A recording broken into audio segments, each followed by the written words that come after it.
Yeah, that's right. And you've seen the change of their policy. So when you see that, that is a massive answer to the whole world. Like if you don't want to end up like Libya or Afghanistan or Syria, you need a deterrence, and that's what they have proved. That's what the GPR has developed.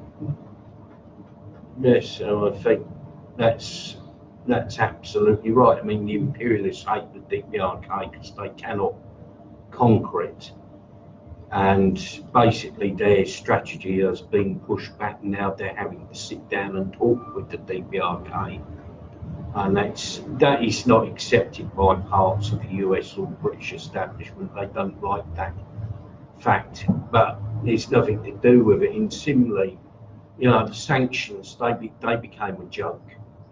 You know, after each DPRK missile test, you know, we're going to impose more sanctions. And, you know, they were fast reaching a point where, you know, there was nothing left for them to sanction. You know, there was nothing, you know, they couldn't really, you know, they were running out of things to sanction.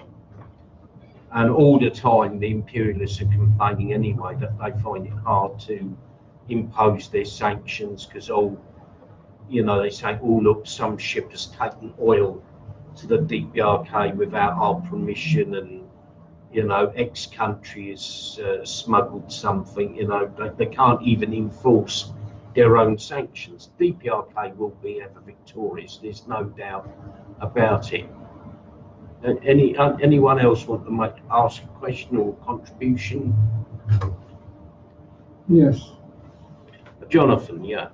Yeah, I don't know if anybody else heard it on Radio 4 this week, but Crossing Continents featured South Korea, and the reason they did that is because South Korea has the lowest birth rate in the world, and they went into some reasons behind the infertility, and basically the South Korean people have just been worked too hard by their employers. They don't have time to get married, and those that do find it very hard to bring up a child. It's worth listening to, and if it was about North Korea, I'm sure there'd be a big hoo-ha about how bad conditions were in North Korea, but I somehow don't think there'll be much of a hoo-ha about how bad conditions are in South Korea. Right, thank you very much, Jonathan. It's an interesting point. Yeah, I mean, South Korea, I mean, you know, for us, since I became involved in the Korean question, it's something that the Western media propagandized as some kind of a promised land, or you know, great democracy and wealthy and all the rest of it, and how they've got to defend it from the unruly north and all kinds of things. But I mean, it's you know, let's put it bluntly, it's a rubbish society. You know, as Jonathan says, it's got, I think, if not the lowest birth rate, one of the lowest in the world. And there's reasons for that. I mean, I think it's a sign of an unhealthy society where people do not want to reproduce, because this is something natural. When people lose the will to reproduce, it means something's going very badly wrong in that society. And I mean, the other thing, you know, not mentioned by the BBC program, is not only does South Korea have one of the lowest birth rates, it does top UN statistics in a certain field. Do people know what that is for? Suicide. It's got the highest suicide rate in the world, you know, quite a high one, higher than the UK or US, and that, you know, proves the misery of the South Korean people. And you know, Jonathan linked the issue to, yeah, I mean, South Korea's still got very long working hours, you know, repression of trade unions. We don't know whether this new Liberal government is going to try and lift some of the restrictions on the trade union movement in South Korea. I mean, they still have the national security law in South Korea, which is aimed at suppressing the left and pro-reunification forces and communists in South Korea. That's still in force, and I believe the South Korean Assembly member, Mr. Lee, who was I think jailed about 5 years ago, and I remember we did have a picket of the SK embassy. I believe he's still in jail. And also I think it's good to quickly raise here, and I hope we still got the live stream on and people are listening, the whole issue of the 12 abducted waitresses. And the fact is the UN have now conceded after a long time that they were deceived into being taken to South Korea. They were taken under duress. Their former manager confessed, you know, he said he was being blackmailed by the South Korean intelligence service, and they, you know, they were kidnapped from China and taken to South Korea, falsely paraded as defectors, though they didn't want to go to South Korea. I think it's, you know, say on the live stream, let's raise the issue that the 12 waitresses should be sent back to the DPRK. Also, the DPRK citizen, Miss Kim Yong-hee, who was tricked into going to South Korea in 2011 and has made many attempts to get back to the DPRK by various means. I mean, she even tried to get herself arrested as a spy, thinking that they would just deport her back to the DPRK. But you know, this didn't work with wonderful South Korea. They just put her in prison instead. And you know, she wants to be sent back to the DPRK. And lastly, and no means least, a number of long-term unconverted prisoners remain in South Korea. And, you know, I'll just amplify that term because perhaps people may not be familiar with the term. The South Korean regime imprisoned a number of communist JISGE followers, pro-reunification fighters, and basically they were told if they were prepared to undergo ideological conversion, renounce their ideology and their politics, they could be released from jail. But if they didn't, they would be kept in jail. And you know, a number of people, the prisoners, refused to undergo conversion, so remained in jail in some cases for about 30 or 34 years. I mean, lots of them are very elderly now, in their 80s and 90s. They don't want to stay in South Korea, they want to go back to the DPRK.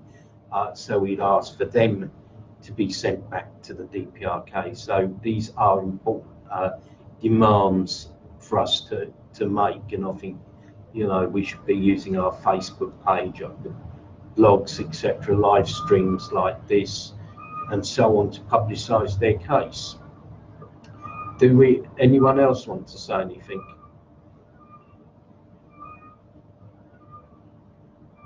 Right, communications secretary, do you no, nothing to speak? to add from here, no. Right. KFA Commissar?